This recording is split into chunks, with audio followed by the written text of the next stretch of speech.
सभी को नमस्कार। मैं राकेश कुमार शर्मा, सहायक आचार्य हिंदी, राजकीय महाविद्यालय बहरोड, अलवर, राजस्थान, आप सबका अपने YouTube चैनल पर एक बार पुनः स्वागत करता हूं, अभिनंदन करता हूं। हमारे सभी दर्शकों को एक बार पुनः जोड़ते हुए व्याख्यान भाग श्रृंखला में मैं शामिल करता हूं।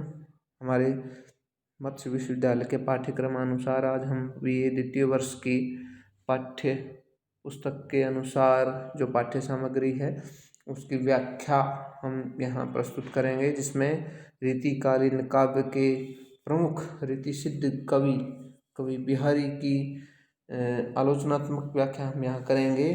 बिहारी सतसई के प्रमुख चुनिंदा दोहे, उनमें से कुछ दोहे हैं जो हमारे पाठ्यक्रम में हैं, उनको ही हम यहाँ व्याख्यायित करते हुए श्रृंखला बना रहे हैं। और उस श्रृंखला की उसी कड़ी में यहाँ आज हम कड़ी से कड़ी जोड़ते हुए आगे बढ़ रहे हैं। और उस आगे की इस कड़ी में आज हम जिस दोहे को ले रहे हैं वो दोहा है, लिखन बैठ जाकी छवि गही गही गर्भ गरूर, भय न केते जग के चतुर चितेरे कूर। देखिए एक बार मैं पुनः इस दोहे को दोहरा देता हूँ। लिखन बैठ जाकी छवि गही गही गर्भ गरूर, भयन केते जगत के चतुर चितेरे कूर।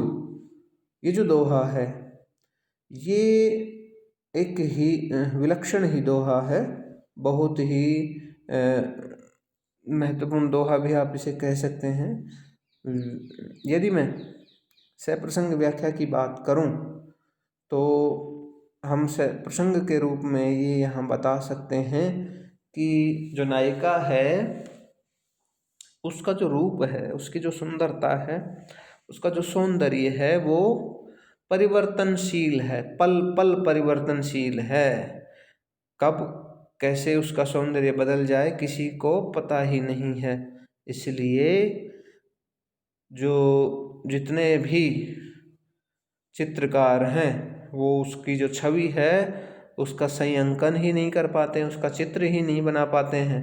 तो प्रसंग के रूप में आप यहाँ ये बता सकते हैं कि नायिका का पल पल विकसित होता हुआ रूप सौंदर्य जो है उसके विषय में कवि एक उक्ति के माध्यम से कह रहा है। क्या कह रहा है देखिए, लिखन बैठ जाकी छवि गही गही गर्भ गरूर। छवि यानी उसकी भंगिमा, मुद्रा, चित्र, गरूर घमंड, उसका अहंकार सब समाप्त हो जाता है। लिखन बैठी जाकी छवि यानी जिसके चित्र को अंकित करने के लिए गही गही गर्भ गरूर, संसार के कितने ही चतुर चितेरे कूर, कितने ही चतुर चित्रकार, चितेरे चित्रकार, कूर मूर्ख, कितने ही चतुर चितेरे कूर यानी कितने ही चतुर चित्रकारों का अहम भय न केते जगत के गही गही गर्भ गरूर, गही गही नष्ट कर दिया है, गर्भ गर्व गरूर घमंड, उसका जो अहंकार है वो नष्ट कर दिया है। और भय न केते जगत के, लेकिन इस जगत के किसी भी चित्रकार ने उसका जो चित्र है वो आज तक नहीं बना पाया है। कोई भी चित्रकार बन ही नहीं पाया है उनसे, इसलिए वो सारे के सारे चित्रकार वो ठगे गए हैं, उनका जो अहम है वो खत्म हो गया है, लेकिन वो मूर्ख बन गए हैं। कैसे देखिए, विशेष के रूप में यदि हम इसे बताना चाहें, एक बार पुनः हम व्याख्या देख लेते हैं। लिखन बैठी जाकी छवि गही गही गर्भ गरूर, भय न केते जगत के चित्र चतुर चितेरे कूर। जो जितने भी चतुर जो चित्रकार हैं वो सब उस नायिका की छवि को नहीं लिख पाए, ना अंकित कर पाए, ना उसका चित्र बना पाए, क्योंकि जो नायिका है उसकी जो छवि इस तरह की है कि उसका रूप है पल पल परिवर्तनशील है। इसलिए वो सारे के सारे उसके जो रूप है उसके सामने उनका घमंड है वो टूट गया है और वो मूर्ख ही साबित हो गए हैं, क्योंकि जब जब वो उसकी छवि अंकित करते हैं तब तब वो अपना रूप परिवर्तित कर लेती है। इसलिए वो सारे के सारे उसके सामने क्या बन पड़े हैं, कूर मूर्ख बन पड़े हैं। तो यही आप व्याख्या के रूप में यहाँ व्याख्यायित कर देंगे। विशेष के रूप में यदि हम यहाँ बताना चाहें तो जो नायिका का जो सौंदर्य है इतना अनुपम है और पल पल परिवर्तनशील है, प्रतिपल बदलता है कि जो संसार के बड़े से बड़े चित्रकार हैं उनको, जिनको अपनी चित्रकला पर बहुत ज़्यादा घमंड था, अभिमान था, अहम था, वो सब खत्म हो गया है और वो केवल और केवल विमूढ़ होकर उसकी ओर देखते ही रहते हैं, उसका चित्रांकन नहीं कर पाते, चित्रांकन करने में पूरी तरह से असफल रहते हैं। इसलिए जो सौंदर्य है वो सबको चकमा देने वाला है, सबको एक तरह से सबके लिए बहुत ही अनूठा है। चलिए आगे हम एक व्याख्या और इसमें ले लेते हैं।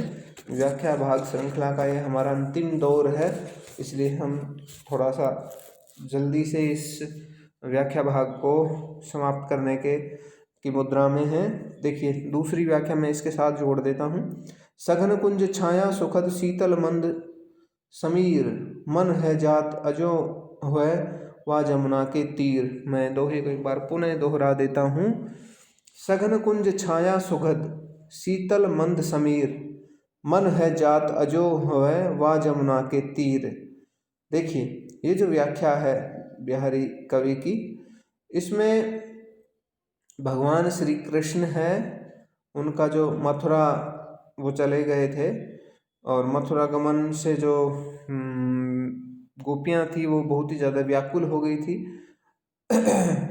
इसलिए जो गोपियाँ हैं, कृष्ण का जो क्रीड़ा स्थल था जिसके साथ कृष्ण के साथ इन्होंने लीलाएं की थी, उस स्थल को देख देख कर जब भी वो वहाँ से गुजरती हैं तो वो गोपियाँ एक दूसरे को कहती हैं, क्या कहती हैं, एक गोपी दूसरी गोपी से स्मरण करा रही है क्या क्या चीज़ें। देखिए सघन कुंज छाया सुखद, प्रसंग के रूप में आपने बता ही दिया कि एक गोपी है वो कह रही है अन्य गोपियों से कि हमने कृष्ण के साथ कैसे रासलीलाएं की थी, ये जगह देखिए, हमने यहाँ बैठे थे, यहाँ हमने उनके साथ रासलीला की थी। तो ये सारी चीज़ें आप यहाँ प्रसंग के रूप में बता सकते हैं। व्याख्या के रूप में यदि आप देखना चाहें तो व्याख्या के रूप में आप बता दीजिए। सघन कुंज छाया सुखद, सघन गहरा, कुंज कुंज जो झुरमुट हैं वो, छाया सुखद और उसकी जो छाया है बहुत ही सुख देने वाली है। देखिए मैं इसको आगे व्याख्या करता चलूँगा। शीतल मंद समीर, शीतल ठंडी एकदम, मंद धीमी धीमी बहती हुई समीर हवा। जो सखी कहती है दूसरी सखी से कि हे सखी, आज भी हम उस यमुना के किनारे पर जाते हैं ना, मन है जात अजो है वा जमुना के तीर। तो मन है वो है जात अजो है, मन आज भी वही हो जाता है, वा जमुना के तीर, उस जमुना के तीर, तीर यानी तट किनारे पर, कि हमारा मन जब भी हम यमुना के किनारे से जाती हैं किसी भी कारणवश, तो हमारा मन आज भी वही हो जाता है जब हम भगवान श्री कृष्ण के साथ रासलीला किया करती थी, उनके साथ मिलन करती थी और जो आनंद और किलोल वहाँ करती थी, वो सारी क्रीड़ाएँ हमें यहाँ याद आ जाती हैं। इसलिए सघन कुंज छाया सुखद शीतल मंद समीर, तो वो जो उनकी छाया बहुत ही ज़्यादा सुखद है। सघन कुंज छाया सुखद, यमुना के तट पर जो घनेरे कुंज हैं उनकी छाया बहुत ही सुखद लगती है और वहाँ की जो हवा है वो शीतल मंद है। और वहाँ पहुँचकर मेरा जो मन है, नायिका कहती है कि वो वही हो जाता है अब भी पुरानी वाली, यानी ओल्ड, यानी पुरानी यादें यहाँ आपकी ताज़ा हो जाती हैं। इसलिए जो समय चला गया उसको याद करती हुई भगवान श्री कृष्ण को यहाँ याद वो कर रही हैं कि आज कृष्ण हमारे साथ होते तो भी हमें वही आनंद मिलता, लेकिन उनकी याद कर कर के भी हम वही आनंद की प्राप्ति यहाँ करने जा रहे हैं। तो यहाँ जो गोपियाँ हैं वो कैसे कैसे भगवान श्री कृष्ण के साथ रहकर उन्होंने रास रचाया, किलोल किया, क्रीड़ाएँ की, वो सारी चीज़ें किसी जगह विशेष को देखकर, यमुना के तट को देखकर और कुंजों को देखकर, शीतल मंद समीर जो ठंडी हवा बह रही है उसको महसूस करके उन्हें वो उनकी सारी यादें ताज़ा हो जाती हैं और वो ऐसा मानती हैं कि जैसे हम अपने कुछ समय पहले किए गए जो कार्य हैं उनमें संलग्न हो गई हैं।